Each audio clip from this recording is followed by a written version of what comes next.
बांटने का गुनाह नहीं किया है। हम लोगों ने बिहार में हिंदू मुस्लिम की राजनीति नहीं की है, लोगों को धर्म के नाम पर बांटने का गुनाह नहीं किया है। हम लोगों ने बिहार की गरीब जनता को, भोले वाले लोगों को पैसा देकर उनका वोट खरीदने का गुनाह नहीं किया है। जिन लोगों ने ये गुनाह किया होगा, अगर वो आज जीत भी गए हैं तो उनको उसका हिसाब देना ही पड़ेगा। वो आज दे या कल दे, वो होगा ही होगा।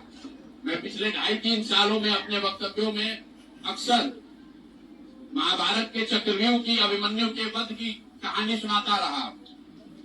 जिस धर्म युद्ध की बात हम लोग करते हैं, पांडवों के साथ स्वयं भगवान थे, स्वयं भगवान कृष्ण थे, फिर भी अभिमन्यु को घेर कर छल से मार दिया गया।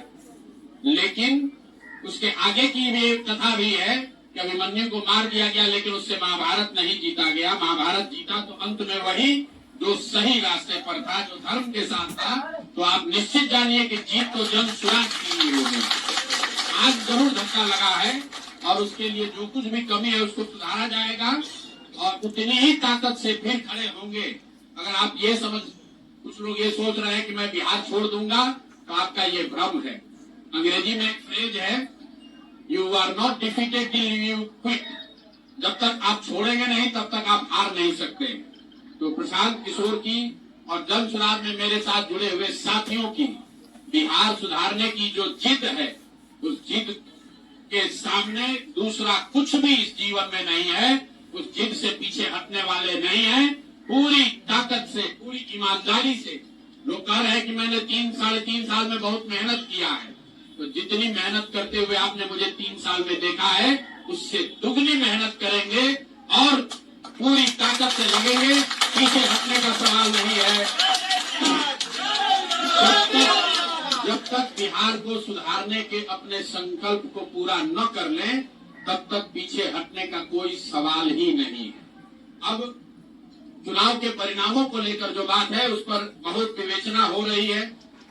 आपने भी कहा, बड़े बड़े विशेषज्ञ आकलन कर रहे हैं। कोई बता रहा है कि पैसे से जीत लिया गया, कोई बता रहा है कि लालू जी के डर से ध्रुवीकरण हुआ इसलिए जीता गया। कुछ लोग बता रहे हैं कि जातियों की बात अभी पूरी तरह खत्म नहीं हुई। मैं यहाँ चुनाव के विश्लेषण के लिए नहीं बैठा, लेकिन एक बात तो बिल्कुल स्पष्ट है कि पहली बार स्वतंत्र भारत के इतिहास में और खासकर बिहार में पहली बार ऐसा हुआ है कि कोई चुनाव जिसमें सरकार ने करीब करीब 40,000 करोड़ रुपया जनता के पैसे को खर्च करने का वादा किया है। और मुझे लगता है कि वही एक कारण है बड़ा बहुमत मिला है।